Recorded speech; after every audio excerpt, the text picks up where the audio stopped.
Certainly, there's no topic Yeah. out of bounds. Whether there is someone that the eye has caught and their name and how you feel about how much is in the bank or how much isn't in the bank. These young couples, as soon as they say, "Hey, we're getting married," I've met someone. Oh, that's nice. So tell us about the last fight. And you're like, "Oh, fight? Yeah. We don't fight. Yeah. We jab." That's why we're getting married. I'm like, nah. 'Cause we Let's don't fight. talk. Let's talk after the first fight. Yeah. And tell me why you love them. Marriages falter, man, because of infertility. For us, the first thing that we wanted to kill was the taboo of infertility. Yeah. Folks don't choose this. Yeah. Do you think God's still good when He doesn't give you this thing? Do you think He's good? Hey, what's up? Welcome to That Husband Podcast with me, Black Newborn. Here we are husbands who aren't where we want to be, but certainly are not where we used to be. We are imperfect, always failing forward, trying to know better so that we can do better.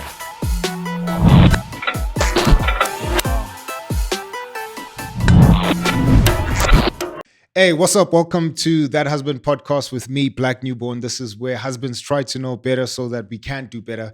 Before we jump into our episode, we want to thank everybody who's been supporting us. If you're new, please don't forget to hit that subscribe button, hit the notification bell so that you're updated on every single episode we drop every Wednesday at 11:30. Man, that's going to help us quite a lot. So please do subscribe. If you are a regular here and you haven't actually given us your support, man, we urging and asking that you would do so just to help us so that we continue making more of this content. You can do that by hitting the link in our comment section. You can buy us as many coffees as you want so that we continue making more of this content. Secondly, you can book me as a speaker or an MC for your next event, and that's at booking@blacknewborn.com, booking@blacknewborn.com. The husband that's sitting across the table from me today is Sifiso Pule. That's good, Black. What's up, then? It's good to be here, man. Good, bro. Finally. Appreciate you, man. No, thank you. Thanks, brother. Thank you for the honor. Yeah, this is good. So you said you were nervous before we started this thing. Dog, like I said to the missus, man, if it was drink champs, I would have been comfortable. I would have been there with my chain. I would have been there with my grills. Look at you. I would have borrowed them from my son. Yeah. But now you're talking about real things here, bro. And it's on a public platform, bro. Look at that. Yeah, man, I won't get rid of that image in my head. You on drink champs stuff. Never. Drink champs, bro. Yeah, it's crazy. Talk smack. Yeah. Your missus wouldn't let you go on that thing. No, it's dope, man. Thanks for pulling through, bro. No, thank you. Thank you for having me. Yeah. We're gonna get into the chat, but before we do that, we compiling this book behind me. Oh yeah. So we want to make that a free resource for dudes who are single, who are just despondent when it comes to the institute of marriage. They don't have good role models when it comes to husbandhood, and so they just have a very low view of marriage. And so we want to encourage them and to say there's actually dudes who are not champions, who are taking this call seriously. Right? They're just showing up. They're failing forward. They're trying their hardest, But then there's another group of husbands who just don't enjoy the benefit of brotherhood.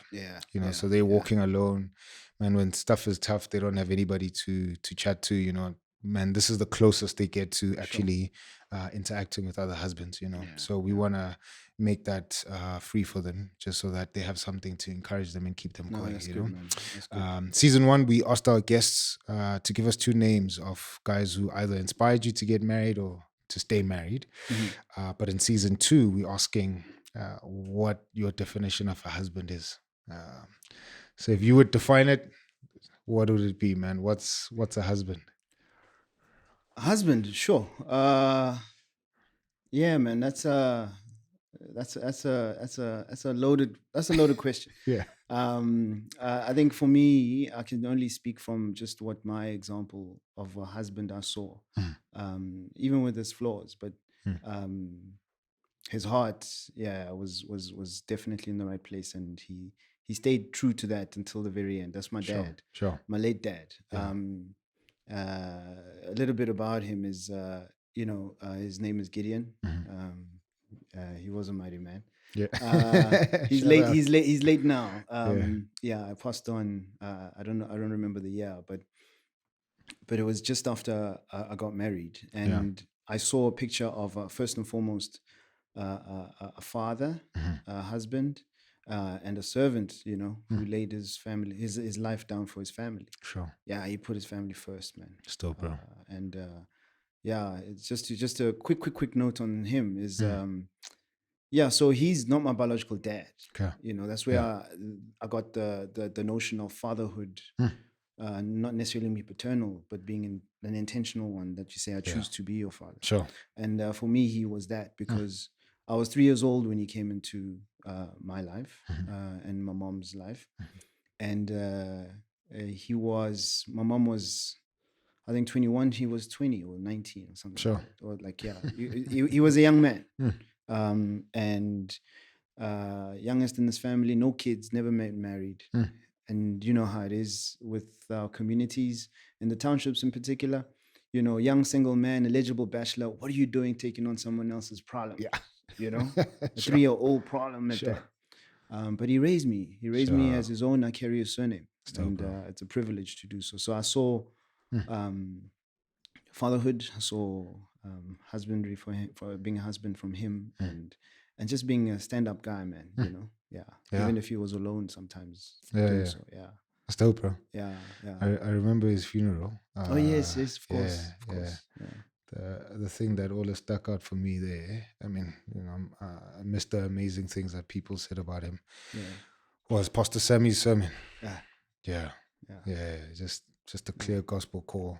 And I remember that dude preaching with a Sifiso Bible and of course, dude. and an English Bible at the same time. Nah, that was intentional, man. That was intentional. Just to show who we knew, like versus what, you know, the family, his wider family was trying to impose. You know, navigating all of those things too.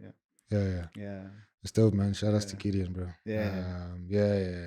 How have you seen, you know, the lessons that he role modeled play out in your own life? You know, so how has that shaped the kind of husband that you've become and are actually becoming?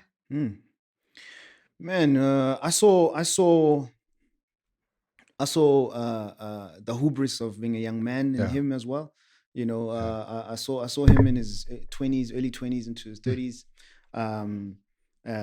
Saw the bravado, and you know, he was a confident guy, very confident guy, and I saw him during illness. You know, he had a brain tumor, and it exacerbated his epilepsy, and so that affected his, you know, his movement and even his body weight. And so you saw that confident guy fade into, you know, just somebody who's not so confident even walking up a set of stairs. But yet he didn't change who he was. You know, he was still very much the same dad that we knew, even through the fragility and the frailty of being ill and bedridden. And yeah, I saw him struggle through that. And for me, it just encourages me seeing how they went through that, him and my mom. And it's given me courage to say, you know, the marriage is a one-way door, you know, ideally, by God's grace. And holding on to that through thick and thin is key, because truly there's nothing else out there that the world can offer. You know, and I saw their friendship, and it's something that I seek to emulate in my marriage. You know, mine and my wife's.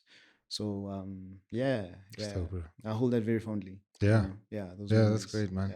No, shout outs to him, brother. And it's just an indelible mark that he leaves. You know, is not just something that's spoken of, but clearly you kind of emulating some of that. Trying to. By God's grace, man. And the love of your wife. No, exactly. Being loved by my wife, man. To be more accurate. You know what I mean? Being known and loved. You know, known of all my flaws and yet still loved. That's that's a great great, bro. privilege too. Yeah. You know. Sure. Yeah. No, that's dope, bro. As we get into our chat, I'm just springboarding off a statement you just made now, about marriage, just having one door in. Yeah. And a lot of people kind of get into marriage and they leave that door open. Oh yeah. And you see it especially when people get into very tight spots, and especially if they're in conflict with their spouse, Oh, yes. And then people tend to play compatibility games, Okay. and what I mean by that is I'm fighting with my wife, things are hard, and I easily slip into the temptation of thinking, man, we're fighting because we're not compatible in these areas. I see. You know what I mean? I see. And then I start fantasizing about what life would be if I was single, if I would escape through that door. Oh yeah. You know what I mean? And then I get stuck in that, and I think, man, I see all the places in which I think we're just not compatible. Of course. Right? And maybe that's the reason why we're fighting. And I think that's such a detrimental mindset to have in marriage, because marriage cannot ever, bro, be about whether you're compatible or not with your wife. I think compatibility is product language. It is product language. Yeah, it's not human language. It is product language. Or maybe not even covenantal language, because marriage is that. If I'm gonna come through and we're closing that door, in fact, we're sealing it with bricks. Yeah. Right? There's no escape. We here. That's what a covenant truly is. Absolutely. You know what I mean? And so with that in mind, man, part of why I invited you is just admiring how it seems like you and your wife have gotten through that door, closed it with a wall, with bricks, and it seems like you guys are in sync in most things, right? And particularly when it comes to your faith. And that's something I admire from a distance, and I'm just like, man, that's like super dope. But again, I'm on the outside. That's true. So is what I'm seeing on the outside what's happening behind the scenes? Or do you There's a whole lot more. Do you have a different picture? No, there's a whole lot more. But there's a whole lot more, and there's a whole lot bigger community too. Sure. Than just us, as you know. Dope, bro. But certainly, firstly, thank you for just the acknowledgement and the compliment, because man, it is.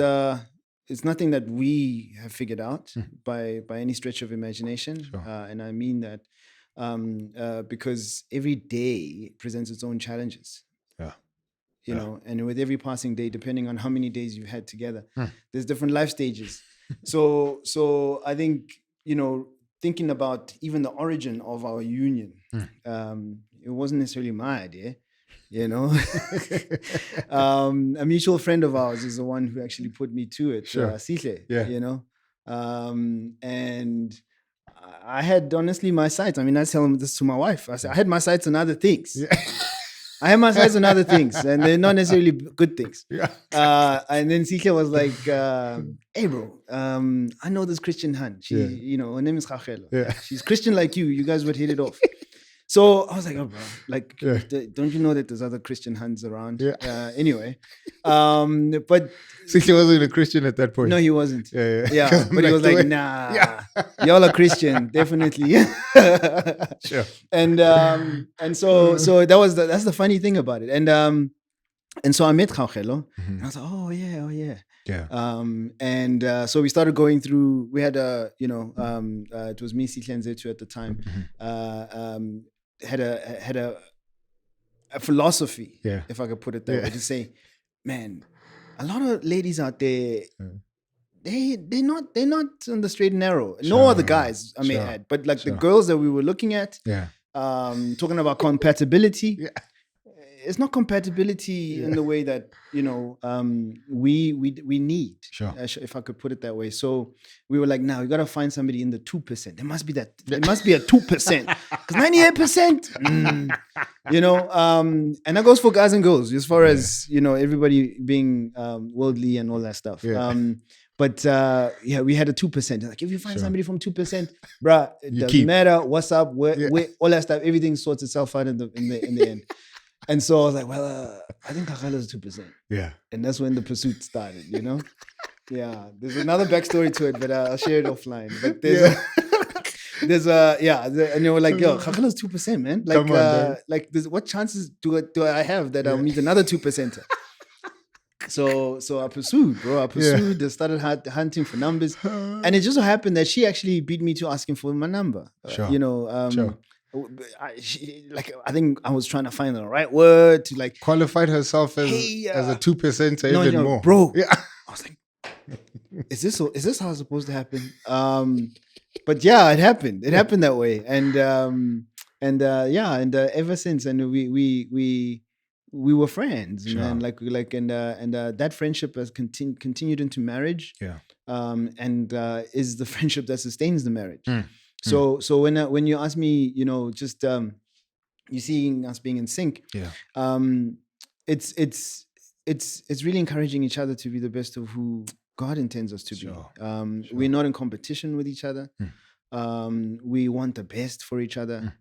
And that goes for everything, and so when you consider compatibility, it first and foremost looks at self and says, what do I want? Sure. As opposed to what it is that I can give, Sure. and what we could build together. Sure.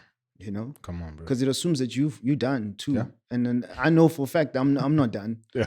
I'm still learning myself. Yeah. Even with 15 years of marriage, by God's grace, Sure.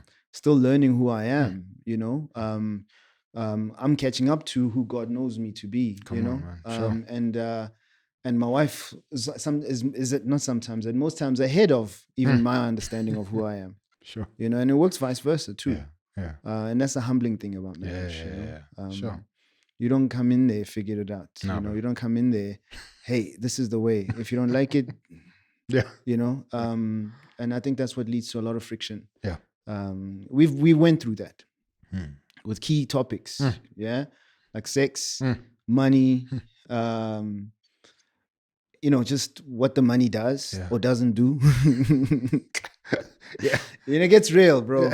Yeah, it gets real. And for us, things got real very quickly in our marriage. And a lot of our trials that we've endured centered around family. Yeah. And not to say that there were third parties who were causing issues or the reason for friction in our family. It was coming from a Black family, being also the firstborns in the family. Yeah. There's this unspoken sense of responsibility, expectations, and expectation. And either consciously or unconsciously, sometimes we take that on ourselves, and we want to be Superman and Superwoman, and we bring that into the marriage too, and we think, there's another Superwoman here. We both gonna do this thing together. Yeah. And she was like, no, we are here. We are here. Sure. And so if you're gonna take what's for here out there, and you make the call, what are you saying about us? So we went through those type of things. And real things, man, like family falling on financial hard times and taking on that responsibility. But one thing for sure, as difficult as those moments were, and some still are, she never questioned, whether we are compatible, or did I make the right decision in marrying into this family? No, she never changed her stance on that. We were very much still friends. We were very much, she still loves me, despite, not having that veneer of, you're a working professional. You need to be at this stage. You can keep up with the Joneses. Sheesh, man. Things that we impose on ourselves. Yeah. So we've gone through those things together. Sure. And it was very quickly and early on in our marriage, first year even, and then again in the third year we went through it. When it came to managing of the household budget. What was the thing that always brings you guys back? Because I'm like, man, I remember. Yeah, I don't know, man. Just you guys seem like you're always in sync. I could assume it's your faith, and that's probably like a core thing. Yeah. But how has that worked itself out because even your faith journey, you know, Yeah. you guys Yeah. went up and down, etc. And I bring that up, and it's something I totally admire about you guys, because me and my wife had our own, you know, faith journey, you know, ups and downs, Of course. and at some point I was like, man, we're not gonna make it. And this was before we got married, you know. Yeah. I don't even know how we made it to, because we dated a year and a half. I don't even know how we made it to the end of our dating period, bro. I was thought like, it was it. Tickets. yeah, no, I thought we were gonna break up, bro. Sure. This thing is not gonna work, you know. Sure. And then we get married. We kind of, you know, rest our differences when it comes to our faith. Yeah. And I think we rested those, one, because we just didn't want to fight, but two, we're like, I think God is just gonna work the stuff out, you know. But it's only 10 years into the marriage, I realized, man, I bulldozed my wife. Yeah. I loved her, cared for her, discipled her. Yeah. But I could have been more gentler in discipling her. Yeah. Especially when it comes to the faith, you know. Yeah. But I was like, man, I just bulldozed her. But part of it was I was also trying to figure out, like, man, how do I live this thing out myself, you know? And so in hindsight, I was like, man, I don't think we were totally in sync or on the same page. But in the moment, I thought, man, you love Jesus, I love Jesus. We're doing this church thing, we're good, you know. Yeah. But like slowly, she was like dying, man, you know. And I was just clumsy and not like very winsome when it comes to handling my faith, you know, and kind of discipling us as a family, as a couple. But when I look at you guys, I'm like, I mean, you guys seem like, oh, we're jumping off the cliff. Yeah, we're doing it together. Okay, now we've landed here. This doesn't work for both of us. We're going that way, right? It's like, so I'm like, from a leadership perspective, man, like how are you managing to do that? And here's the thing. Let me throw this as well. Your wife seems, and I think she is, a very strong-willed. Yeah, bro. woman. She was raised by a very strong single mom. You know. So I'm like, you super gentle. Yeah. you seem very reserved. and so I'm like, man, how does it work? Yeah, how are you navigating all of that? Huh? Look, I think we're very much alike, which helps, you know. And it's not a matter of compatibility, but it's really to recognize what encourages, you know, us, you know, when you look at the other, you're like, no, man, I know why she's doing that. You understand where she's coming from, and vice versa. You know, and it helps to really be genuine friends who can talk about the difficult things, you know. Just that I just need to work on bringing up the difficult things, not at bedtime.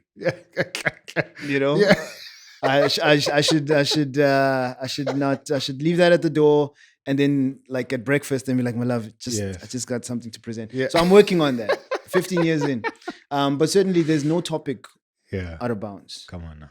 Whether there is someone that the eye has caught, and their name, and how you feel. That's crazy, bro.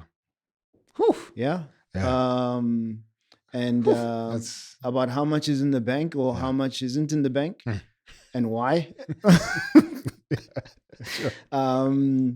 About you know, those relationships that you know, family relationships where they got a speed dial to you, and you know, certain courtesies are not even observed, but they know the response that they get from you.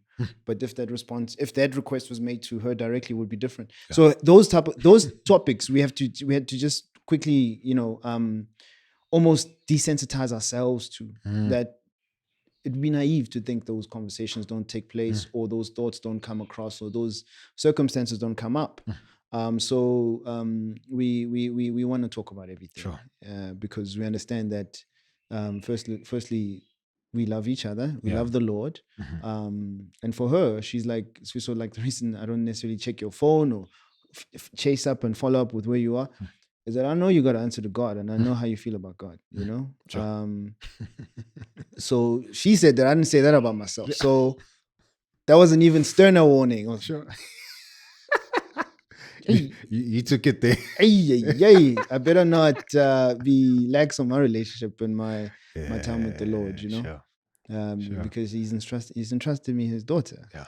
But to get to your answer, to the question you asked me about, just how do we balance it? How is it that we both seem to be enthusiasts for adventure? We wired that way. I really don't have any other way of putting it. But yeah, man, we wanna live, bro. Sure, You know, sure. and we wanna live. She's the one who's more overt and open, and very big on PDA, public display of affection, which I'm not. I'm not. I'm not even on the socials and anything. And I'm like, no, my love, we here. It's our business, you know. So that's the only thing that I could say we differ on. But everything else, even when it came to matters of doctrinal matters, you know, not faith, it was doctrinal matters in terms of what we articulate as what we believe about the Lord, and what He's done for us, and how do we express that to others. We had to make sure that it's clear that we are not fighting each other, that it's not an intellectual thing. It's a matter of conviction to say you love the Lord. I know that, no doubt you love the Lord. But how do you encourage others to love the Lord in a way that empowers them, that they don't depend on you? Because bad doctrine makes people dependent on other people. Bro. But when you truly empower people to understand what the Word of God says, they could read it for themselves and can go and disciple others. And so I was very much also very gung-ho and militant. You know, chucking that whole playlist. We're no longer turning on that channel. We're not going to those people. We are here, you know. But that doesn't work like that, because it just says, it assumes that, you know, things were done intentionally, even in that vein. And that's not the case. People only know and do as much as they know and understand, you know. So I think it was the lack of grace and lack of compassion that I saw that caused friction, because there was friction, and of all things that certainly in the past could have caused us to drift from each other, it was that. Because it's so fundamental to who we are, you know, as adults, first and foremost, before we are a couple. You know, it is the core of our identity. And so if that's in question, what do we have? Come on, bro. So it was one of the biggest things. And we needed to get counsel, and one of the best counsels, and it came up as a serendipitous visit to Zambia. I forget the year now. But we were hosted by and graciously hosted by the Brembiers, the late Pastor Mike Brembia and his wife and his family. They so warmly received us. And I remember after lunch, after service, at their place, we were talking about this very thing, about leading in the family, you know. And even when it comes to leading the family spiritually, what does that look like in practice? And he's like, Sifiso, when you get in front of the Lord, he said this in front of Chachelo. When you get in front of the Lord, He's not going to ask you how much doctrine you can articulate, how many books you've read, and all of those things. He's going to ask you conferences you clocked, how many conferences you've clocked, and all of those things. He's going to ask you one simple thing, is how have you led your family? Away from the perils of what confronts every family. How have you upheld the love for the Lord, so that even when you're not necessarily there, they can have their own relationship.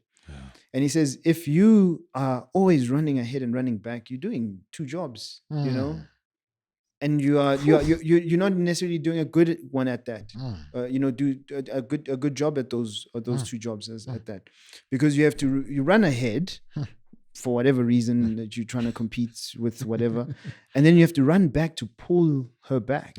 But now when you pull her back, she's not walking, she's not running, she's being dragged. So don't do that. The minute that you feel that there's that sense of distance, rather you stop. You wait as long as it takes. Because that's how the Lord is with you. And that stuck with me. That stuck with me. Bro. And even earlier on in our marriage, when we were thinking about family, what does family devotion look like? What is, we don't do like traditional family devotion at home. We incorporated it into everything we do, like reflection of what happened in light of what we know of scripture. So almost like reflecting on that conversation and then saying, hey, but like that resonates with that, or talking about money, and then you're like, hey, but your heart and this and that. So applying it at every moment, so it becomes part of conversation. So I would be lying on a public platform to say there is a set time and all of that stuff. We have set time together as a family, and as we have that set time together as a family, we talk. We talk, bro. Sure. Yeah, we encourage that even with our sons, talk. Yeah. Like when we don't talk, it's not, you can feel the temperature in the house go down. Yeah. That's why we hate traveling, being away from each other. Sure. Yeah, it's the worst, bro. You can't talk. Right? Oh, it's the worst. Talking over the phone and the video, it's not the same, bro, because it's timed. Yeah. Because somebody has to put the little ones to bed, or you have to head off somewhere. Oof. Yeah. So it's always scheduled and unnatural. Yeah. So we talk about everything. And I think maybe that's why it looks like we're in sync. Yeah. Yeah. Because I think we know where everyone is. Like we know where the other one is, I should say, at any given time. That's good, bro. Yeah. Yeah, that's great, man. I was chatting to a group of pastors probably last week. Yeah. 2 weeks ago. And we were talking, I forgot what we were chatting. No, we're talking about like having a clear conscience as a minister, you know, and that conversation then led to, marriages and, going to the pulpit while knowing that you fought with your wife and how that obviously, doesn't let you have a clear conscience while you up there and you think, man, like I messed up or whatever the case is. Anyway, fast forward, but one of the pastors said, marriage is the only relationship that will give you clear understanding of what it feels like for, a holy God to covenant himself with sinners. Yeah. Because that's what you're doing. That's true. You've covenanted yourself to a sinner, and she's covenanted herself to a sinner as well. And it's understanding that kind of helps us slow down, not run, ahead of them. Exactly. And just realize, man, like if it wasn't by God's grace, what would I be? Bro, a mess. Yeah. A train wreck. Yeah. So how much grace do I then extend to my wife, as God does the same for me and extends grace over and over and over and over again. You know what I mean? So I was just reminded of that as you were chatting, and I was like, man, that's just slow down. It's like a living mirror, right? Slow down. Yeah. Yeah, it's like a living mirror, because you get played back to you, parts of you and your expressions and things like that, and you get to hear how it actually impacts somebody else. And we all need that feedback loop. No, we can't be so conceited and think that we got to figure it out. Sure. That's where things go south. That's when pride sets in. Come on, man. And then that's when we do stupid things. That's what I wanted to ask you now. Like, how do you kill ego in those moments? So you're having hard conversations with your wife. So whether it's your wandering eye, whether it's the bank account, whether it's, family, extended family. In those moments, when you are staring at the mirror and the mirror is giving you accurate information about how you're looking and sounding in the moment. Man, as a dude, ego is like, stuff this. Like, who does she think she is? You know? How do you kill that, man? That's a good question, man. Sure. I'm still learning how to kill it, to be honest. Because it shows up in different spheres, right? Because for me, I'm an introvert, so I don't derive a lot of joy from attention. I don't. I really don't. I cringe actually. But in other things, sure. Like give me a chain and grills, bro. Doug, you gonna see me at the end of this episode. We're gonna knight you. No, dude, bro, dude, I want that chain, bro. I want that change. But anyway, uh, but I take my pride in other areas like work. Yeah, Sure. work is a at times an idol. Yeah. And so the response and the reaction I get from work and the benefits of getting things done. It's a very thin line between delivering excellence Sure. and then being content with having delivered it. Yeah. Versus delivering excellent and we're letting everybody know. Yeah. Like Yeah. y'all really reckon, y'all know, y'all see what just happened here. Yeah. Y'all know who did it. Yeah. That kind of thing. Yeah. So that's my problem. Sure. And then obviously then you trip up in other areas too. Because you think, I don't have that problem. I don't have that. Like I just said now. Yeah. Like I just set myself up a trap. Yeah. I said, no, the attention is not the problem. It's me getting the accolades or whatever, but then it spirals into maybe someone else who you did not expect to congratulate you. Yeah. So you'll be like, but that doesn't come from me. That came from outside. But then it's got your attention. Sure. It's got you puffed up, Now so in terms of how I kill that, I think being open with my wife about the highs and the lows of it all. Sure. So that you correctly categorize them and contextualize them. That it's the low, not necessarily always because of what you're doing. And there's a high, not because of always of you're doing. It is all of grace and it's all providential. Sure. And so there's a purpose and a meaning behind all of those things. And so if you're in the Lord, the Lord in his word says, all things work for the good of those who are called and who love the Lord, are called according to his purposes. And so I think it's understanding the purpose of the thing as opposed to just, the moment, the fleetingness of the moment and thinking it's all you, So it helps when you're feeling down to not wallow and not, Khafela says, pity party and feeling sorry for myself, feeling so sensitive. And then, and also on the highs of it, when you see the effects of the talents and the gifts. Sure. That it's not you, bro. It's not yours. You're a steward at this thing. Yeah. Calm down. Yeah, it's not yours, man. Yeah. And life helps too because it doesn't stay there. It doesn't stay here. It's like this. Man. So if you've been through a few of those cycles, you know that short-lived. So be humble. Yeah. Be humble. So it's best. No, he knows what he's talking about. And so I think it's a process. Yeah. It's not a destination of you know how to kill this thing. It's what are the safeguards that I have in place, and one of those, the biggest, is the friendship I have with my wife. That's great, bro. And the openness of that relationship. Sure. I would love to cultivate it, and she's encouraged me to do so with others. As an introvert, it's the circles go smaller and smaller and smaller, and that's not a good thing, and that's laziness, and that's pride as well, I would say, because then you're like, I don't want to open up about my stuff to that one. Sure. No, you got to learn how to. She encourages me towards humility and vulnerability still. That's great, and vice versa too. So I'm like, Leonard, don't do that. So we help each other in that way. That's great, bro. Yeah. Even when things, especially when things, let me not just say even, especially when things they are overtly tempting to say, amen, I had a hand in that.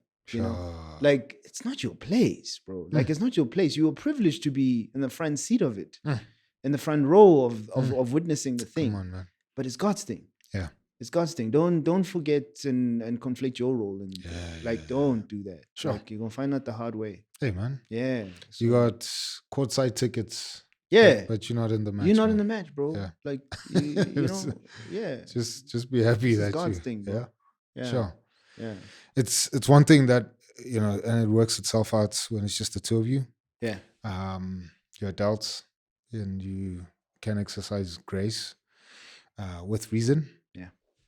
I think it's a whole different ball game when kids are involved. Oh yeah. They see what they see, and life is a bit black and white for them, you know. Yeah. And so if you're gonna live transparently, live, on your knees, that means you're gonna, fail in front of them. Yeah. That you're gonna fail them. Yeah. You know, and it's a hard pill. It's a harder pill to swallow. Yeah.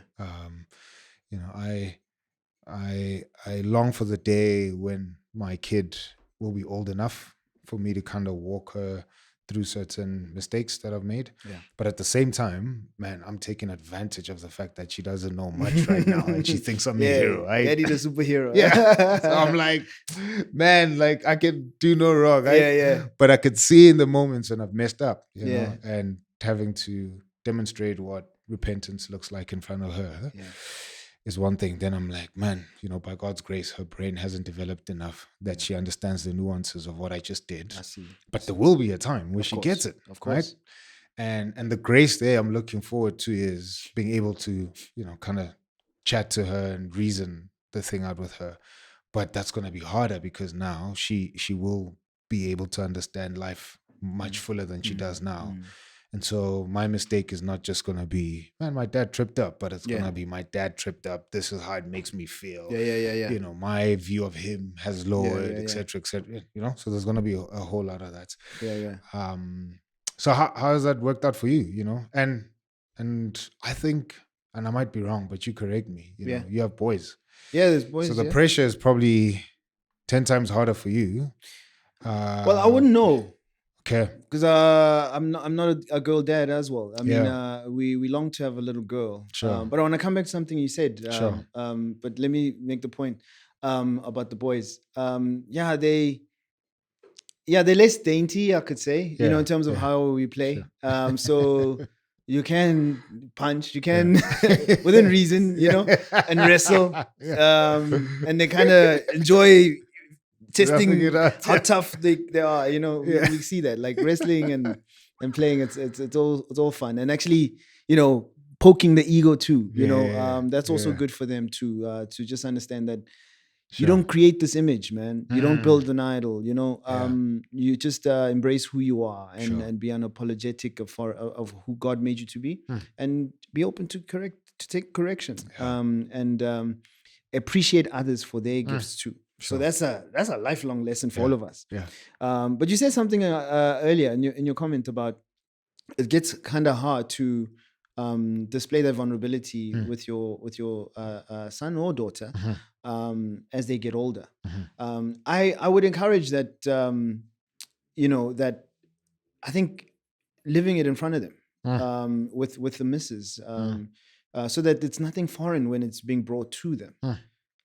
That they are now being introduced to something new that they've never seen. And I say that meaning, with my wife and I, what we are trying to do is actually have some of the conversations that we can have openly in front of the boys. Yeah, sure. So that they can hear how we reason on some of these things, especially when it comes to where I'm wrong, or where Chachelo's wrong, or whatever the case may be. Because it helps for them to be within a earshot, of that, and hear how it gets resolved. Sure. And see you guys resolving it. Sure. So by God's grace, we've not had like those heated arguments in front of them, and that's all by God's grace. But we fight differently. We try to fight kindly. And we fight for the principle. No, we don't fight the person. You know. And if the principle is also elevating itself above God's standard, then it also needs to be called out. Come on, man. In front of the kids. Sure. In front of the kids. Sure. So that they can see that, hey, yo, you can be right in your own eyes, but that doesn't make you right. You know? We all are subject to God's standard. Sure. And so that I believe gives freedom. And it alleviates that pressure of performing. Sure. Because bro, we can't do this thing, bro. Yeah. We're not that husband, bro. We are works of grace that are, still being refined and sanctified. And and it's a journey that it's a privilege to share with our wives, Sure, you know. So I would encourage for that openness and conversation, and that's why home is such a sanctuary, man, for me. Like my favorite place on earth is being home with my family. Sure. Close the door, chill at home. Yeah. I don't even know what we watch. We don't even like the same stuff, bro. Yeah. You Yeah. know, I like foreign language movies. Yeah. Khakhala hates that kind of stuff. You know, yeah. Sure. My son loves Sonic and all of that stuff. You Yeah. know, the 10-year-old, and the other one, he just wants to watch Cocomelon all day. Yeah. But the time together, you Yeah. know, is so precious. Sure. Because like everybody feels a part of those Still, moments. bro. Yeah. That's Even dope, talking man. about it now, like just Yeah. You can't wait till you get home. Yeah. That's Yeah. dope, bro. 15 Yeah. years in. 15 in April on crazy, the man. 3rd. Yeah. By God's grace, 15 years, man. Oh, It feels like just yesterday, hey? I know. Yeah, it feels I know. just like I know. yesterday. And I know. man, I still marvel at just being loved, bro. Yeah. Yeah. You know, and the thing that makes me marvel is that that's being loved despite myself. Sure. Yeah. Yeah. Being loved despite yourself. Because there's one thing you can try, especially in dating. Yeah. You try to put the best foot forward. Come on, man. You bring the best representative. Bro. Yeah, like you know, you know, you bluff. Yeah. Yeah, I know. Yeah. Nah, bro. Yeah. You know, in marriage, that fades very quickly. Come on, bro. Yeah. And it's being naked and unashamed, you know, in front of each other, Yeah. and even to your own disappointment, like things that you disappoint yourself in. You know, for me, my wife, you know, still loving me despite me feeling like, I let even myself down in this one. Yeah. And yet she still says, "Love you to bits." Bruh, Sure. you didn't do that. Sure. Yeah. You know you didn't. You know you did not do that, bro. Sure. You know it's not because of you, whatever you did. Yeah. You know, she chose to love you, and for me, the least I could do is just try love her back. Come on, bro. At least the same, Yeah. you know, or in any way that I can express my love for her. Yeah. And so that's what encourages. So it's not like It's massive, man. yeah, it's not like it's not a heavy yoke. You know, I say to her that like, yo, no, I feel like I'm married up, you know. Yeah. You know, because we grew up in we're from Benoni. Yeah. And so there's politics at play amongst, you know, us who were at that same age group and same space there. And it was, I mean, I guess it's common everywhere. Sure. The whole competition, the whole pride about which school you went to, which school you didn't go to, all of that nonsense. Yeah. And which of the girls are you with? It becomes that, you know, that high school nonsense. It's crazy, bro. Yeah. As if it means anything out of life, bro. But we never change. We never change. Even when we get to corporate. Yeah, we never change. It just shows up differently, right? Yeah. But the sooner you realize that stuff there is nonsense, Yeah. the quicker you can start to spot it and how it expresses itself in other places. Yeah. So I say to her that, yo, my love, you married up, man. You know, you married up. Like, no, I said I married up. Sorry, I married up. Yeah. Whereas for you, yo, you're doing the Lord's work. Yeah. You know, everybody needs to have a charity case. I'm yours. There's a line in Joanna Rakay's song. I still believe, you know. I feel like I'm a labor of love. I tease her with that because I'm like, everything you do is like because you love me, not because you want. You love me, like you love it.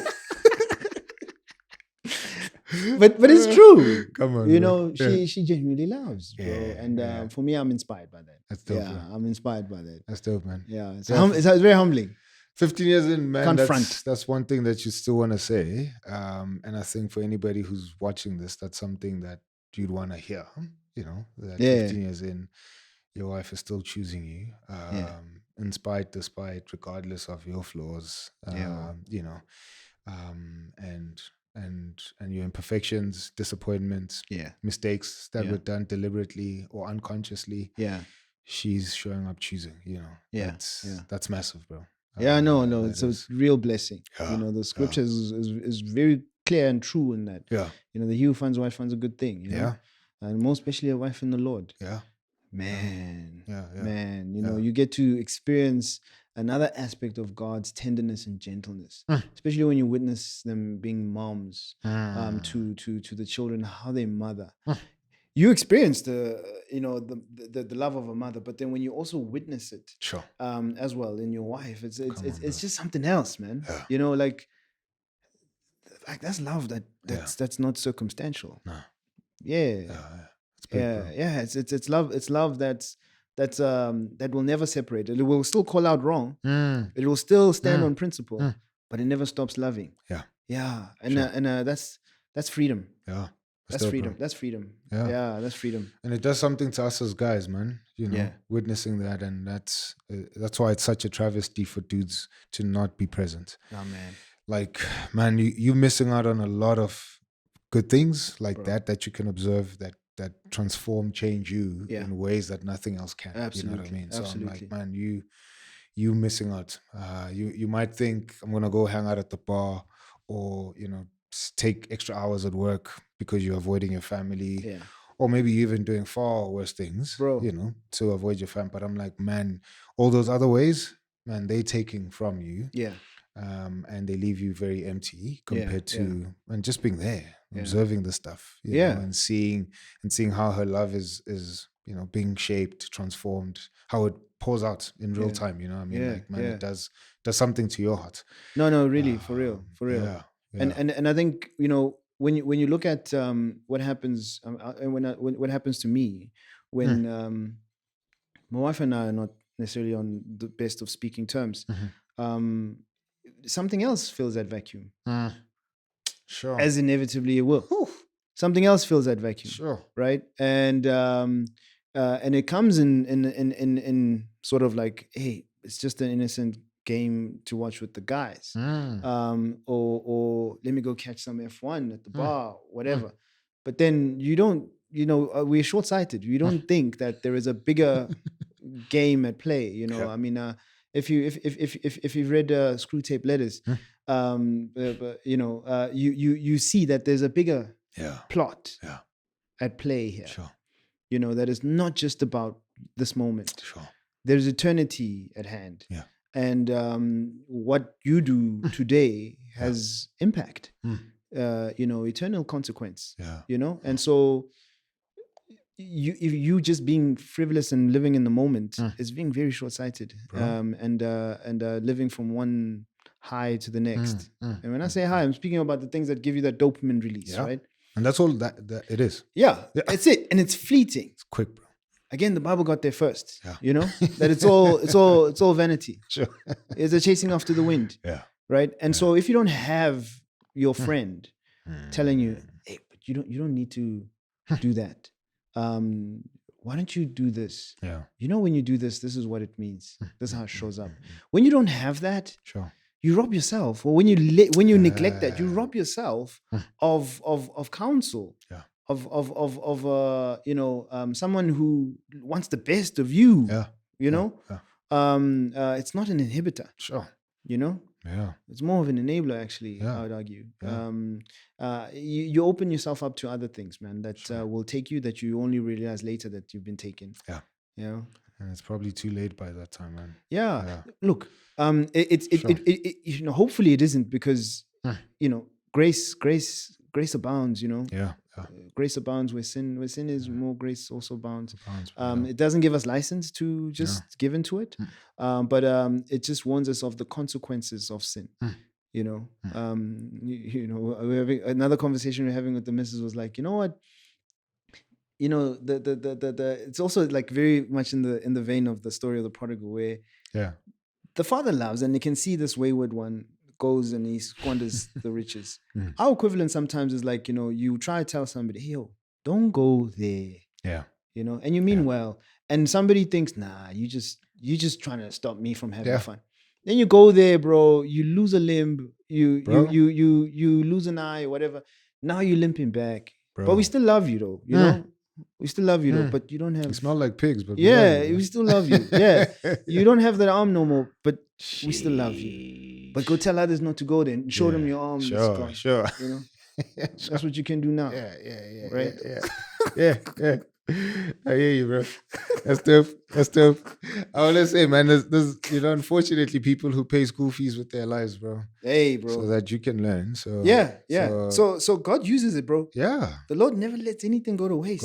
Bro. Yeah. Yeah. It's definitely. Yeah, even you. Like you get used, even in the stupidity of decisions. It gets used for the teaching of others. Yeah. For His glory. Yeah, come on, bro. You know? Come on. You just don't want to be the one experiencing all the consequences.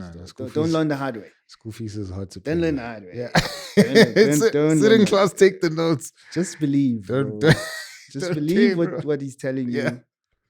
Don't go. It's easier said than done. No, totally. Beans and Bonds, the second edition. If you missed the first one, I could tell you why. You just didn't book on time, right? I am here to tell you that the booking link is right now open. Book a seat for you, your spouse, your friends, your neighbor, and anybody else that you want to bring to Beans and Bonds. When is it happening? The 29th of March. One, I'm going to be there. Secondly, we're going to have Uni Simon, who's performing for us, and then our guest of honor, my brother, my man, my homie, my mentor, Jabu Zwane, he's going to be there. It's going to be incredible. If you've seen the episode that we did with him, it was super, super dope. Man, you know that he's going to pull through with some gems, some crazy wisdom, and really, really dope insight to help us in our relationships, in our marriages, and particularly for us who are husbands. How do we stay encouraged and champion the institute of marriage, right? Some of you have been asking, who is Beans and Bonds for? Is it just for husbands? No, it's not. It's for anybody who is part of this community. If you found value in anything that we do and say here, pull through. This is for you. Man, for the longest time, conversations around marriage, conferences, webinars, whatever it is, it was so exclusive for couples. And so we've decided never to take that approach. Why? Because we believe that marriage is not just for those who are married, but for everybody else who champions marriage or desires to be married. And so we're opening it up. If you found value in what we're doing, pull through to Beans and Bonds with cups from connections, because we want to drink coffee and make bonds with you, right? The link is below, or you can scan the QR code on the screen. All right, Beans and Bonds, see you there. Peace.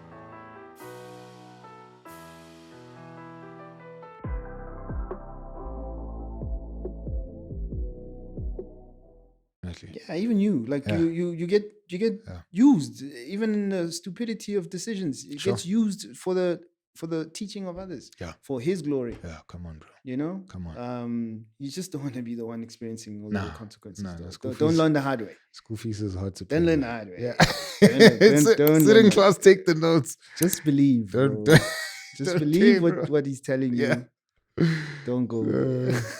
It's easier said than done. No, totally, bro. Yeah. 15 years hasn't happened without, its fair share of lows. Yeah. What's the one low where you're like, man, yeah, that thing was hard. Yeah. I just think we doing 11 years in March. Oh, yeah. And we've had a couple of lows. Yeah. But we had one major fight, bro. Yeah. Yeah, it was the first time in it's the second time in our whole relationship. So the first time we didn't speak was in varsity. And it's before we dated, we're solid friends. Yes. But our third year, man, we didn't talk the whole year. Like the whole year, just passing each other by the gate, corridors, and we went to a very small school. So there was no way that we could avoid each other. Sure. And that was hard, man. And I think that year of not talking, and just coming back at the end, reconciling, and then realizing, man, there was a lot of other things at play that led to us not, connecting in that way. But and we didn't talk about it. But I think the bitter taste of that year just prevented us from ever wanting to get there again until probably year 9 or year 10. Sure. That's a while, bro. yeah, and That's man, wild. we were just missing each other, bro. This thing was going on for like a couple of weeks, Yeah, and we were yeah. missing each other. And then eventually, I don't know if I snapped or she snapped, Yeah. And you and got to it. yeah, man, Yeah. and I was This like, is it. no, you know, we just went into our corners. Sure. It was the first time in our marriage that I just was like, man, I don't need to be told to go sleep on the couch. I am choosing Sure. going to sleep, and Yeah. I'm done, Yeah. right? And in the car on the couch, I'm like, man, Lord, like if this is your thing, you're gonna make it work. Yeah. But like I'm at the end of Yeah. myself, right? Yeah. And I think we probably spent probably like 3 days without talking. Sure. And I was just thinking to myself, man, like I don't know how this thing's gonna end, you know, but I'm not gonna be the first to reconcile. Were others aware of it around you? At Yeah. the moment? Okay. Yeah. So our community was aware of that, Yeah. like very close friends. And then the weekend of that week, she was leaving, Okay. you know, so which just made it worse Yeah, of because now course, she's of gonna course. bounce, Yeah. and we're gonna be away from each other for a whole And you're weekend. thinking she don't care about me. Yeah, she's thinking the same thing, you know. I'm posting statuses and she's interpreting them like jabs, you know, and she's like punk, this idiot, right? Anyway, and fast forward, I think it was a Saturday evening. She sends me a text, man, bro. That's I memorized that text. Sure. That's how much, like just sweet joy Sure. it was. Sure. You know, I read that thing, everything in me melted, man. Wow. You know, and I mean the gist of it was, like, man, I don't even know why we're fighting. Like, Yeah. I miss my friend. Yeah. I think we just had a very tough moment. Sure. This was a bit rough for both Sure. of us. It's not that we're gonna sweep this thing under the rug. Yeah. We'll chat about it, but Yeah. man, like this is not us, Yeah. you know. And I read that thing, and so when my wife is not at home, I can't sleep with the lights off. Okay. I mean, I could when I was single. We got married, and now I'm like, Now there's bumps in the night. yeah. That's so, funny. So if my wife leaves, I Yeah. can't sleep with the lights off, bro. You know, so now I'm like there in the middle of the night, lights are on. I'm reading this thing over and over and over, and I'm just like, man, it's as I'm reading it, it's just like washing it's over me melting. and melting the hardness, man. You know, my seared heart, man, was softened again. Yeah. You know, and I was just like, man, like this just gave us another 10 years. Wow. You know? Wow. And she came back home, and we reconciled. I was like, Yeah. it was just next level, man. And we've never, you know, from that moment, we kind of, just saw, man, listen, we know we're sinners, we're gonna fall again and do stupid things, but man, that year we didn't speak, man, that thing should never happen again. You know. But it strengthened us. Yeah. Gave us energy, gave us, you know, strength that I don't think, just other things would have. You know, there's a level at which suffering achieves things in us that nothing else can. Exactly. You know what I mean? Exactly. And it's so, 15 years, bro. You've probably had more cold nights than me. Well, I can't count them if because maybe you know, I didn't commit them to memory. Sure. But sincerely, I think, you know, I think it's a good thing that there's that fight, because it shows that that you see something to fight for. You care. You worry when there isn't. Yeah. And I'm not advocating that there should be like, a screaming match or anything like that. When something falls short of what you guys, know of each other, you owe it to each other to call it out. Both my wife and I believe fundamentally that, these young couples, as soon as they say, "Hey, we're getting married," I met someone. Oh, that's nice. So tell us about the last fight. And like, "Oh, fight? Yeah. We don't fight. Yeah. We chill." That's why we're getting married. I'm like, nah. 'Cause we Let's don't fight. let's talk after the first fight. Yeah. And tell me why you love them, Yeah. because Yeah. you only truly know you love them if you had to fight for them to stay, them, Sure. I'm not talking begging to stay or anything like that. I'm like fighting. It's like, don't do this. This is how it makes me feel. Why are you doing this? Like, so reaching out, and pursuing the other person is sometimes misunderstood as you guys are brawling, you guys are fighting, whereas you're trying to encourage each other to rise up to the standard of who the person is. It's like, why are you letting yourself go like that? Why are you doing this? You know, why are you quitting? Why are you, you know? Sure. We need that. And the big moments, and you asked me about like lowest moments. There have been. The one low moment where we didn't find each other or we're not seeing eye to eye was on this matter of doctrinal expression. It was, I believe, one of the biggest fights we've ever had. But I think understanding why we didn't see each other and how the Lord brought us together from that point on, it actually firmed us up. Sure. Because we realized that we were maybe holding on to different things, which were essentially idols. We were idolizing that stuff above the truth. Sure. So that's the one thing, which I have mentioned before. The other was, it was, I think my doing. It was my doing. Let's just be accurate. I'm on a public platform. She's watching this. I'm on the public platform, you know. So Saudi says, don't lie. On a public platform. So I'm not gonna do that. I was away on a work trip and talking about, you know, temptation and work accolades that led themselves to getting someone's attention that you didn't think you'd get, you know. And in a moment of stupidity, like I can't even explain it, you know. Nothing necessarily happened, despite my efforts. Sure. I'll be honest with that too. That person called me out, you know, even though they were active participants to that conversation taking place. Sure. But called it out and says, no, it can't happen because of that. You know, it was a humbling experience, and it was providential.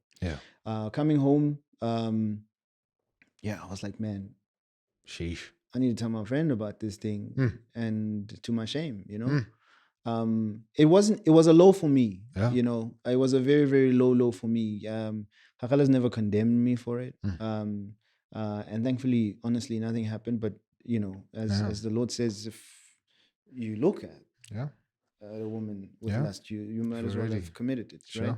So I'm not justifying it in any way, but it was a low for me. But you know, the fact that she helped me through it, and loved me through it, it helped me to see that, I mean, this is nonsense. You know, why would I even? What am I doing? Like, let's just talk about it. What am I doing? Right. So that was the other one. It wasn't a fight. You know, it was never a fight. It never caused tension. Like, it was almost like a revelation of things that I still had to deal with, you know, to say, man. Was she aware that you struggle with the idol of work and getting attention, you know? Or maybe, yes, she's called it out. She's called it out. Maybe to call it brutally, just you seeking glory? Yes, she's called it out. She's called it out. You know, and my short-sightedness is that I think I don't have a problem with the wandering eye, but then I've got a thing that actually could cause attention, and then I get accolade or a recognition for that. And how did you make that connection, bro? Because I'm, again, a wandering eye for guys, man, that's easy. You know, like, man, we dudes. It's probably out of our top struggles, that's going to be right up there, number 1, 2, or 3. But for you, it's like, man, that's not the thing. But you know the beast that awakens it. Of course. I guess it's recognizing what drives human behavior. You know, I'm in marketing, and one of the things that I constantly have to look at is why are people buying what they're buying? Why are they making the choices that they're choosing? So usually it's 3 levels further than the immediate decision. You know, whether you can see. It's deeply ingrained. I mean. That's why the Bible got there first, because it speaks about, you know, show me your treasure, or show me wherever your heart is. So it says your treasure. That's the same principle. Sure. If your treasure is in, the security that you derive from having a job and doing it well, Yeah. I'll That's show where you your where your heart heart is. Yeah. Sheesh, man. And it shows up. Yeah. And there's second, third, and fourth order effects Yeah. after that. That you need to be mindful of. And if you don't have people around you that help you deal with the first level, second, third, fourth, bruh, takes you. Gone, bro. Yeah. So she's helped me with that, and even helping to talk deeply about it. What is it about it that made you even consider it? Because in moments of hubris, you overestimate yourself and your self-importance. Sure. Yeah. It's the grills, bro. Yeah, It's the bro. grills The on the grills chain. in the chain. Maybe that's why I don't have them, bro. Maybe that's why, because I'll get the wrong kind of attention. But just one day, Yeah. Just one day. And the other one, the other low.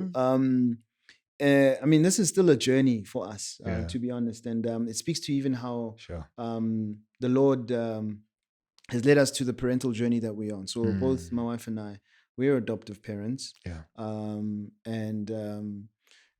It's after having tried to conceive naturally and found that we cannot.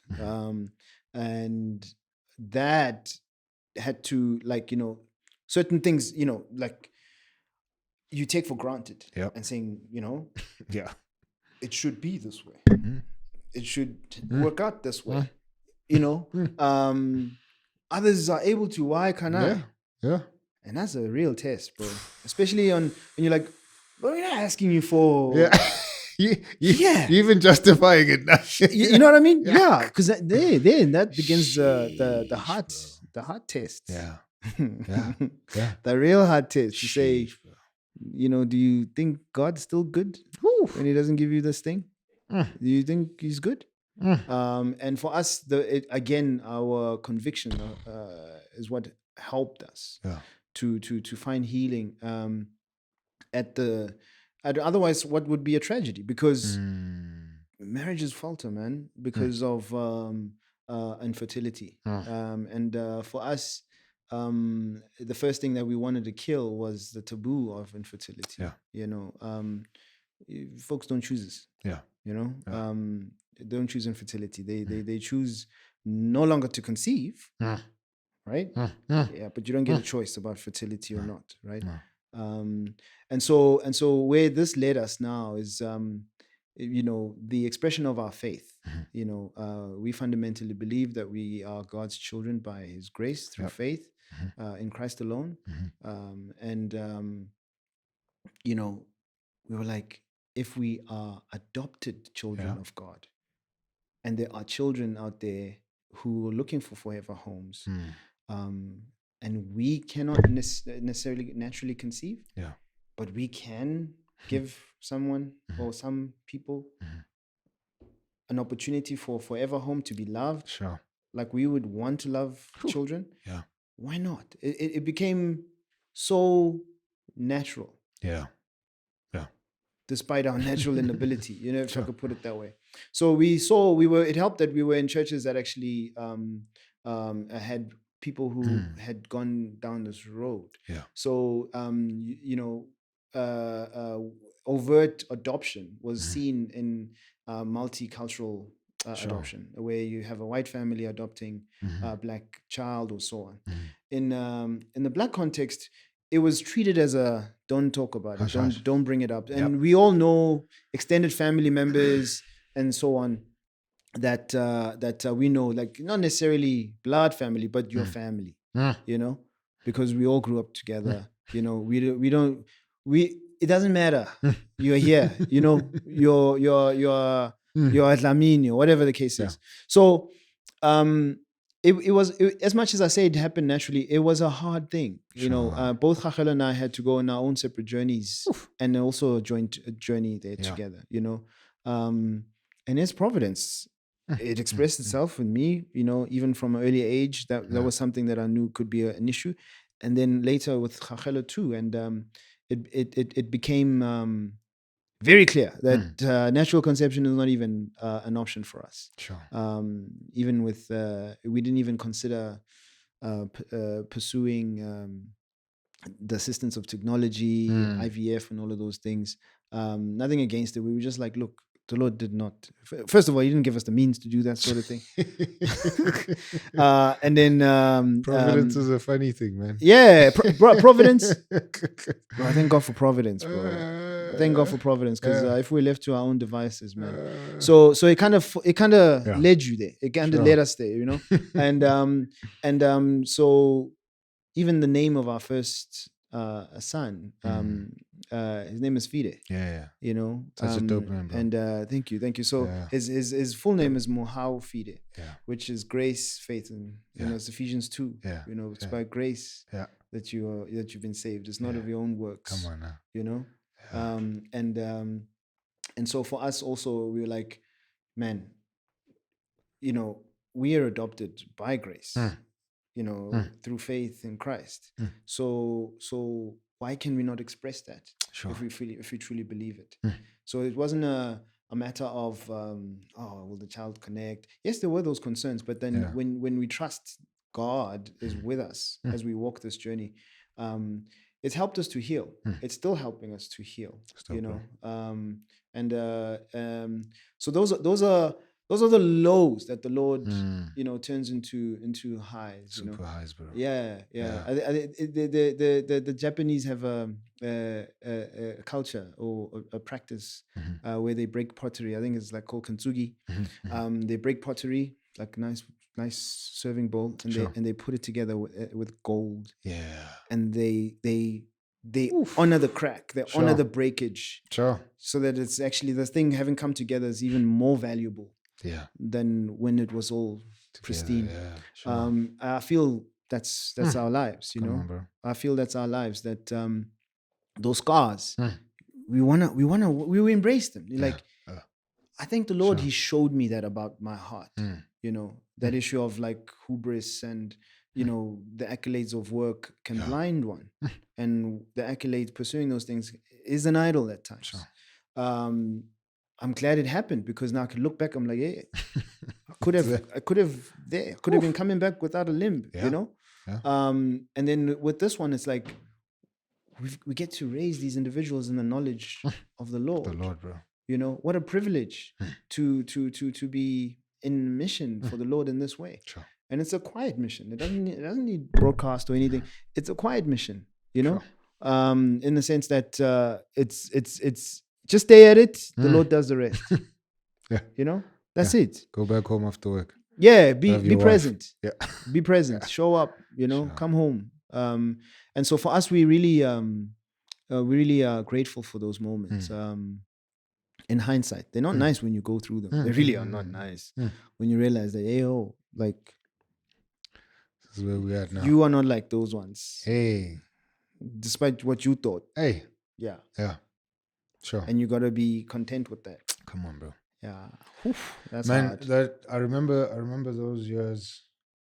We would drive from your place just around the process when, you guys were welcoming Feeder home. Oh yeah. Man, those were encouraging, bro. Yeah. To see, man, like, again, as a distant observer, outside observer, man, your relationship with your wife, in light of your faith, man, I was like, till today, it's just like there's a blessing that we haven't been able to receive in any other way, so, like. You guys, in my eyes, man, you guys are like some spiritual giants, bro. Yeah, bro. You're too kind. You're too kind. You're too kind. You are that bowl, man. You're too kind. And the gold shines. Yeah. Shines quite loudly, and it's God, Yeah, it's by God's grace, bro. Yeah. And we're surrounded like by real people, real people, that would call us out on that stuff, bro. Sure. If we get it twisted. Sure. Yeah, and we need that, Sure. because as I said, like, there's a bigger game at play, and this is God's game, man. So we get the privilege to participate in it. That's good, bro. And reminding us of ourselves of that amazing privilege. Hmm. Yeah, makes you don't even think. Hmm. You don't even think about it, Hmm. if I could put it that way, if that makes any sense. Yeah. You don't even stop to contemplate it. And because like when people tell you, like, well, tell me or hello about, hey, when this and this and that happened, it almost feels like you're telling someone else's story. It really does. Sure. It genuinely does. Sure. Because we're like, oh, is that what happened? Sure. Because in the moment, Yeah. bro, we don't know anything about this stuff, bro. We were like, yo, we just trusting the Lord. You're just making decisions. Yeah, for Sure. real. Like we just trust in the Lord. Yeah. We don't know.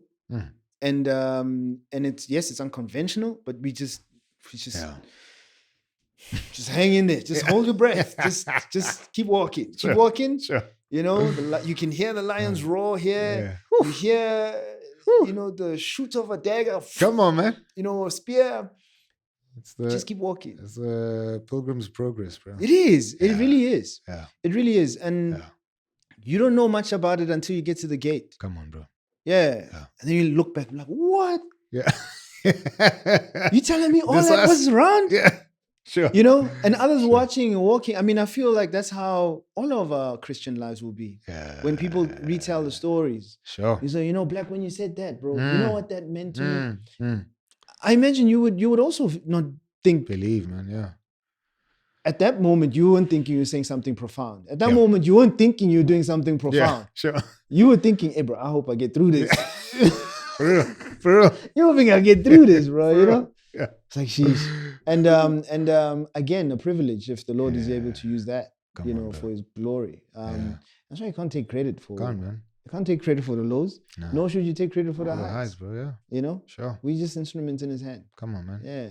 Speak to us about the blessing of that community, man. Like, so in the lows you've described, it's clearly there were brothers, there were, I'm trying to find a better way for mentor. Like, I think we've cheapened that word, and frankly, I think we don't even know what it means anymore.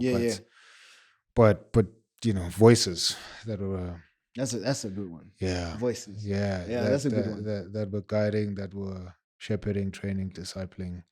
The benefit of that. Yeah. There's real benefit in that. Yeah. I mean, sure. The church community, bro. Yeah, man. The church community, the body, bro. Yeah, the bride. Come on, bro. Ah, man. Yeah. We all broken people. We all got scabs and all of those things from each other, from each other's bites. But certainly there's no community like it anywhere. Sure. Anywhere. Yeah. Not in your alumni class of whatever class in school you went to, not in a soccer club, whatever. Sure. The camaraderie, again, the Bible got there first about, there are no brothers or sisters that you lose in this life that you're not going to gain hundreds or many more times in the kingdom. And it's real in that it shows up in the body. And so I've had the blessing of being a beneficiary of that community through, the encouragement in God's word and how it's still relevant in every area of one's life today. Sure. And will continue to be until he does return. And being able to share struggles transparently. You don't do that at work. You don't do that. You don't say, hey, Joe, like, I said something unkind to my wife. You don't talk like that necessarily at work, but you do in the church. And it's not going to be something that is used against you. So specifically around me, the church that we were in, Bursley, cultivated some friendships which still endure to this day. Sure. By God's grace. One is here. Yeah. We met just before we actually went to Bursley, if you remember. Yeah. It was Love Joburg, bro. Yeah, Love Joburg. Yeah. It was because... As you were chatting now, it's just about, how you and your wife are friends. And that was an image that came to my mind. Oh, for real? Love Joburg. I was like, what is this? What is it? Just seeing how you guys were just together, man. Yeah, in this thing, you believed in it. I'm like, it was the first time seeing a couple express their love Yeah.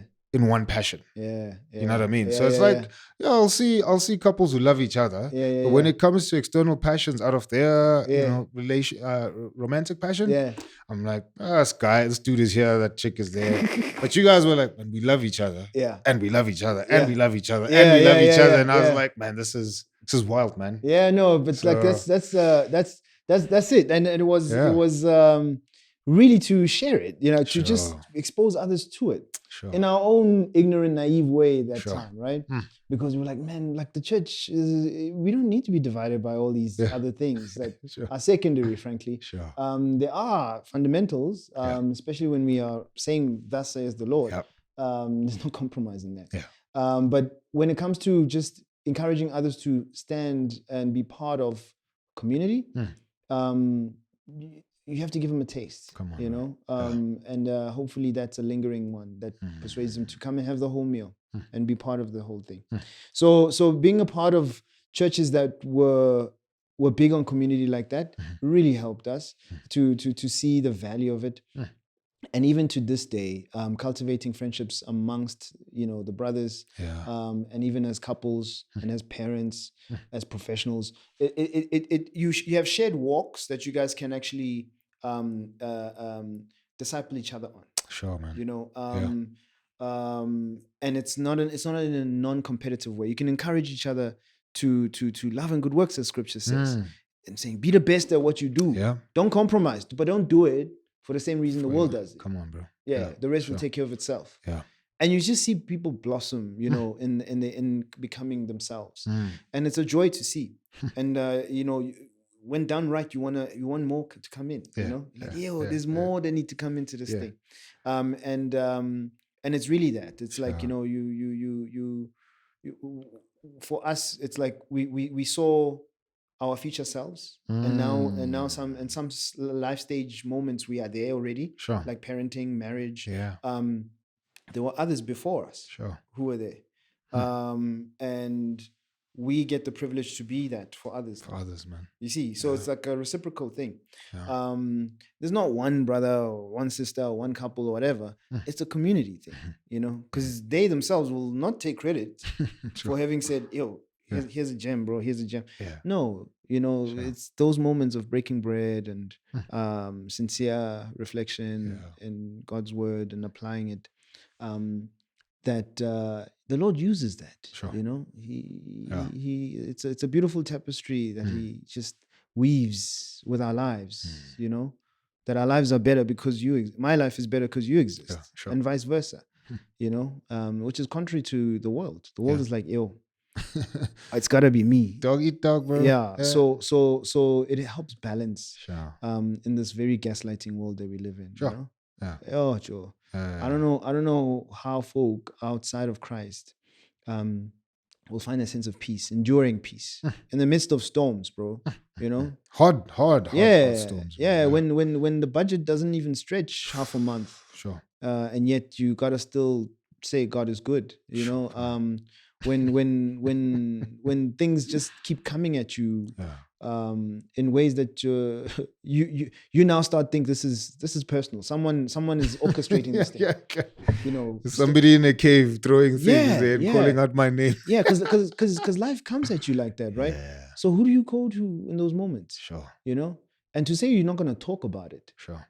I'll replay a story last year, where, again, a direct beneficiary of community, in City Group. I was going through a hard time. I told you about the acrimonious departure from my previous employer. And in short, it's like I got fired, right? And my salary got withheld. And I got responsibilities like every other any other adult, right? So the bills are not like, ew, we're gonna understand. We understand. No, bro. So we were staring at this brick wall, and my wife is the one who brings it up and says, "Hey guys, please do pray for us. The situation is such that we're facing a financial brick wall at the end of the month, and please be praying that the Lord provides." And a young brother at church pulls me to the side and he's like, yo, bro, listen, I'm not asking you, I don't need you to do anything. I just want you to know, I got that money, right? Because we shared the amount. I think it was 30K. It was 30K. I got that, Sure. I got that. And I'd like to borrow it to you guys, right?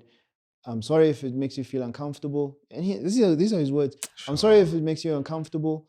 But I want you to know that I got that, and I'd love to. It'd be an honor for me to borrow it to you guys. And I don't need you to tell me when you're gonna pay it back. You decide. Sheesh, bro. And you don't have to answer me now, and you don't have to say anything now. All I'm asking for, if it's a yes, you just send me the banking details and we don't talk about it. If it's a no, don't respond. It's all good. And I don't take it any type of way. Bro, I had to go think about my life.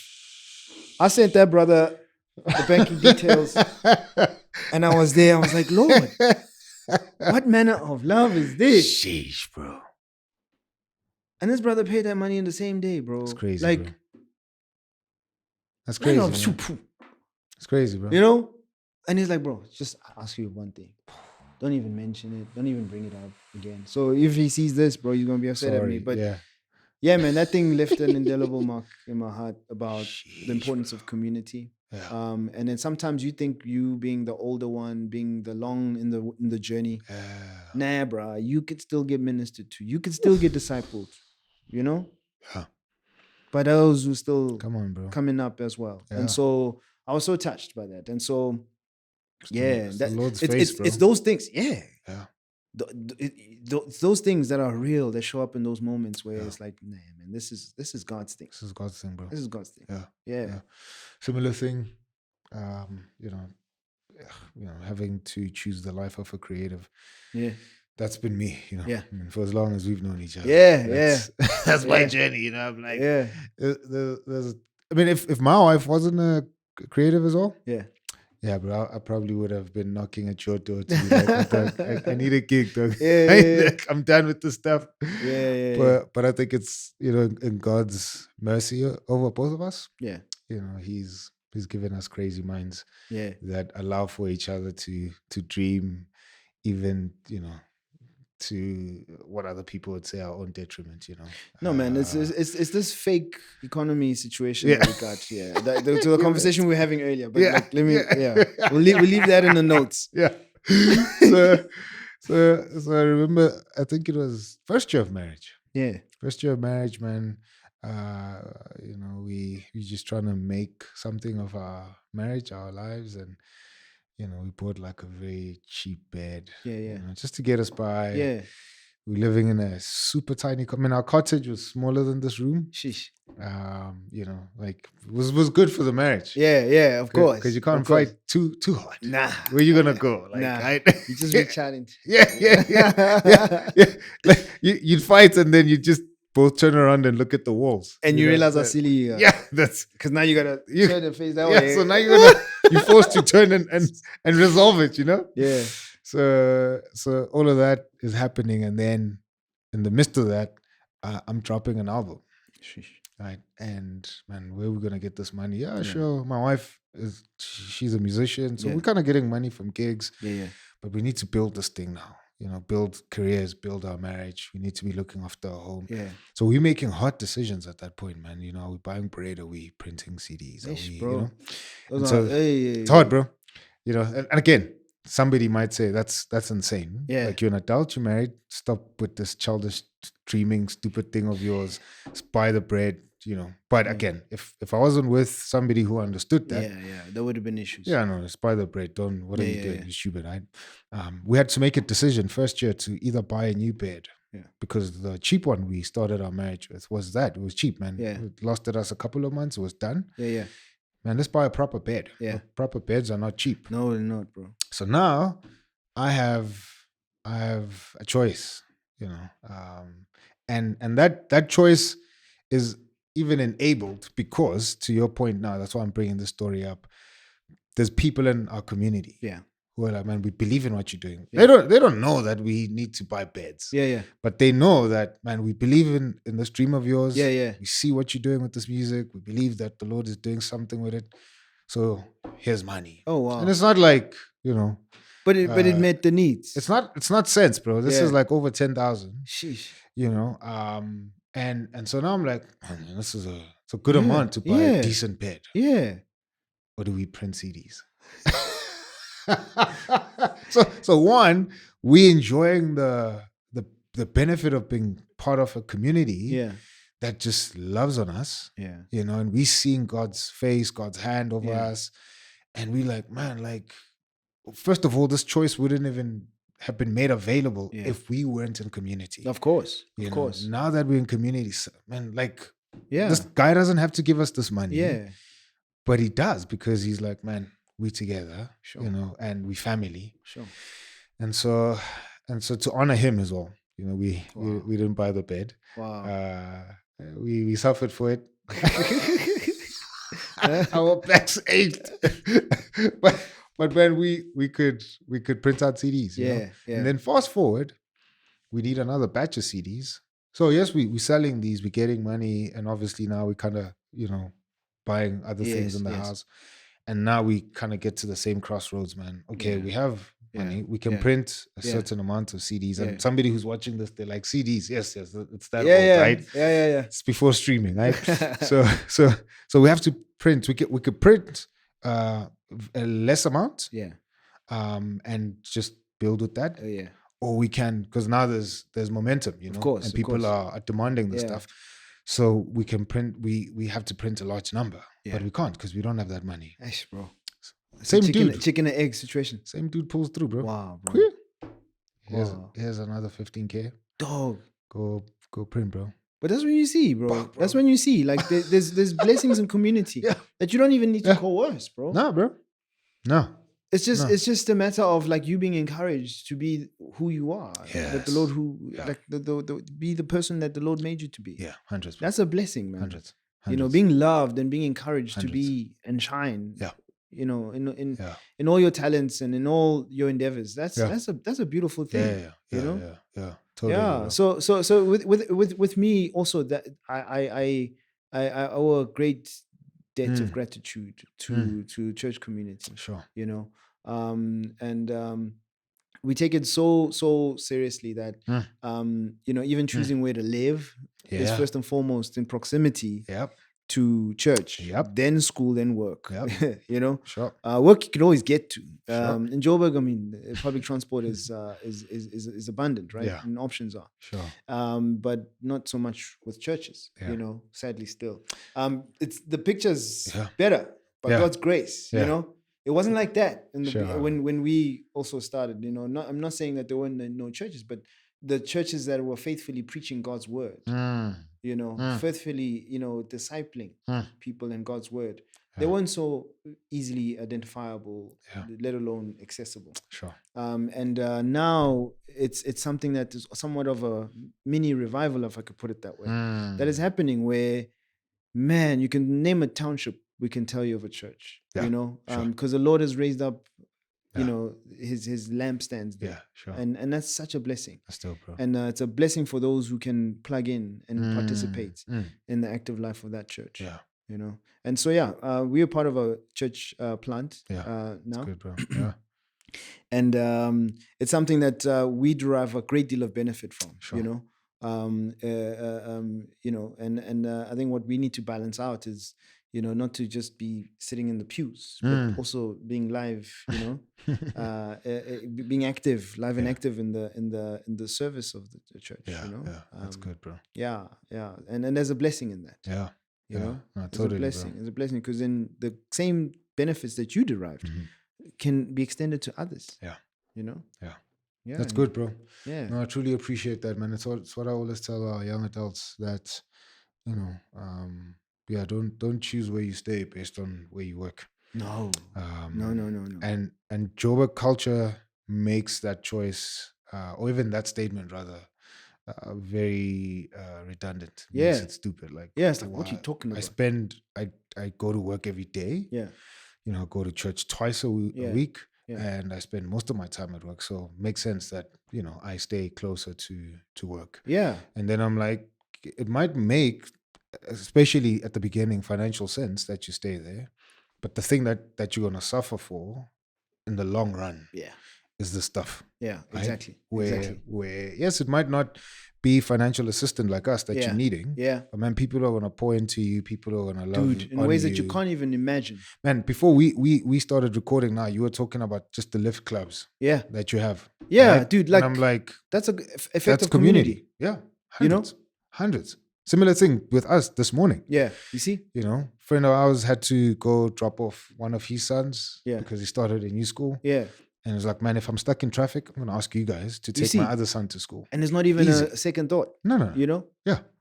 And it's just the benefit of community, man. I don't know how many times we've been in a situation and we like, man, it would be dope to just, go visit our friends. Yeah. And they literally down the road. Yeah. And you go there and you don't realize, man, see, we actually needed to come here and offload and be poured into and, just be revived. Yeah. But if I was staying closer to work, man, the choice to actually go visit somebody else becomes I'll probably see you on Sunday after church. But even then, our time is limited. Yeah. Because, I still have to drive back home. Yeah. It's a bit far, etc., etc. So I'm like, man, it's harder to explain this to young adults because they starting out, first year work, or just recently got married, and so their priorities is that, man. Like, how do I build my career? How do I? No, it's important. Somebody bust that bubble early on. Yeah, you have to. Yeah, you gotta. You have to. Like we were when we were doing Love Joburg, we were staying up north and stuff.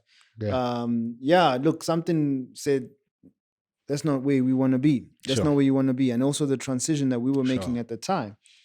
From a doctrinal stance point of view, the church we were at, was this side. And so we moved this side. Sure. Work stayed where it was. Yeah. Sure. And ever since, we always advocate for proximity to church. Because it's not about the Sunday service. Nah.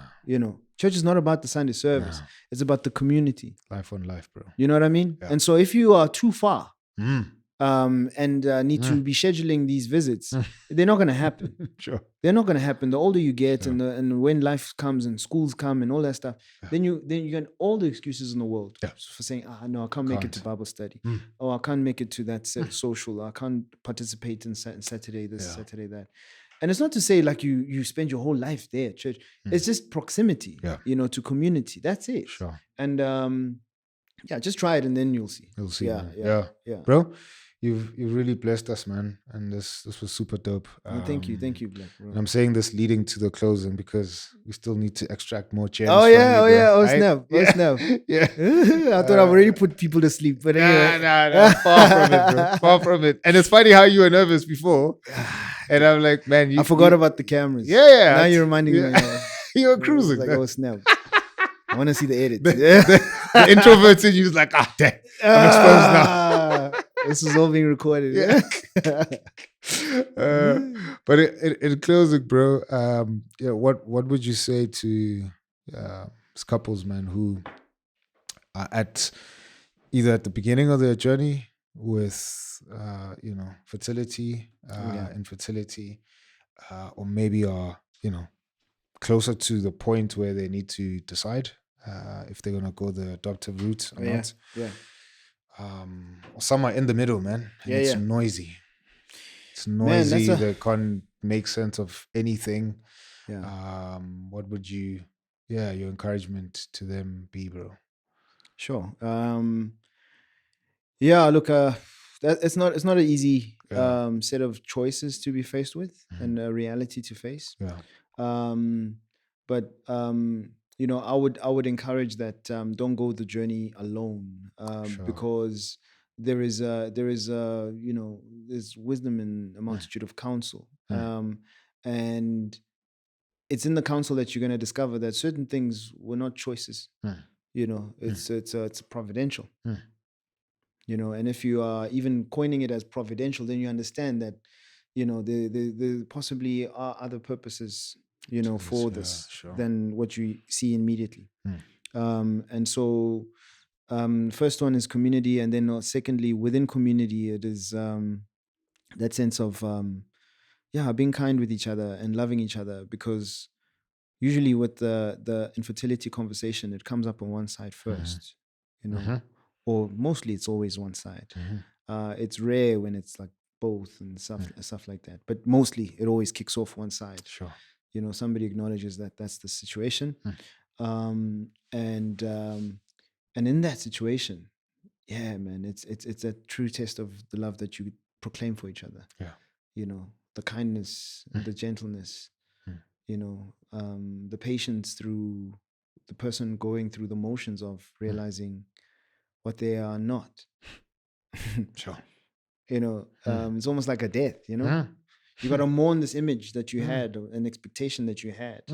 And you got to mourn it in a real way, because it pertains to giving life. Yeah. Yeah. Sheesh, But then from there on, I think, you know, seeking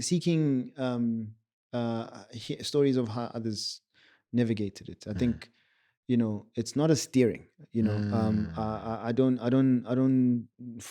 fundamentally believe in steering. I think, you know, present opportunities for people to choose if it is something that is for them, as they feel, you know, the Lord has called them. Because even in so-called good works and good endeavors, it could be idolized. It could be used to fill a void, and that's not a good thing to. That's not a good reason to bring in someone. Yeah, you know, because then you'll always feel like you got moral license to do other nonsense. You know, so it's important that you distinguish that it's got to be a conviction that you're doing this. Sure.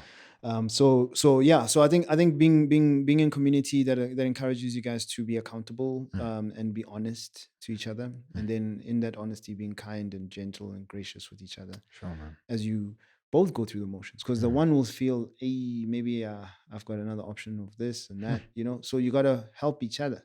As the one is being kind in your inability and you mourning what you're not, you also got to be kind in them having to say no to other options, and patient with them, and trust that still they love you when they say they love you, and vice versa. It's a beautiful journey, you know. If you ever are led that way, this really is a beautiful journey, because it's one of the closest things you experience, you know, in the way that God chooses to love us. And you also get placed in that position to choose to love someone, despite whatever they are, whoever they are. Yeah, it's a great privilege. Yeah, it's a real privilege. So Kachelo says, you know, not sometimes, like, you know, there was a conversation we were having, and she said that one day I wonder if, you know, these boys will ever realize that we need them as much as they may have needed a home. Sure. It's not about us. They needed a home. They didn't say we need Kachelo and Sifiso. It's not, nah. Sure. They needed a home. That's power, bro. They needed a home. But we needed them. Yeah. We needed them to realize who God is and how much He loves us. Still, bro. Yeah. It's a beautiful thing. Yeah. I wish my wife was here to also share her side of the story. Yeah. That's dope. No, I'll definitely invite her, bro. For real. Yeah. For real. If your boys are watching this one day, what would you want to say to them now? Sure. I never thought about that, but now that you ask me, yeah, man, that they must trust what God said. You know, they're gonna hear a lot of things. By now they would have heard a lot of things that God said, and then some other people and other things are refuting what God said. Trust what God said. Sure. Yeah, you won't go wrong there. Trust what God said. Yeah, and stick with that. Still, bro. Yeah. Man, appreciate you, brother. No, thank you, Togi. Thank you for having me. And, no. This is a pleasure, bro. Thank you for being patient and being gentle. Giving me nice tea, bro. You make nice tea. Yeah. It's very nice. You being too kind, man. Lying doesn't look good on you. No, I was comforted. Yeah. Like I came in here anxious and thinking, I'm regretting my life right now. But you made it like a conversation with a friend, and I appreciate that. Still, bro. Yeah. I'll give you grills in a chain next time, bro. Bro. Yeah. I actually have the one. It's Cuban links, bro. Yeah. Guys, It's Cuban links. you must subscribe so that we can make enough money to.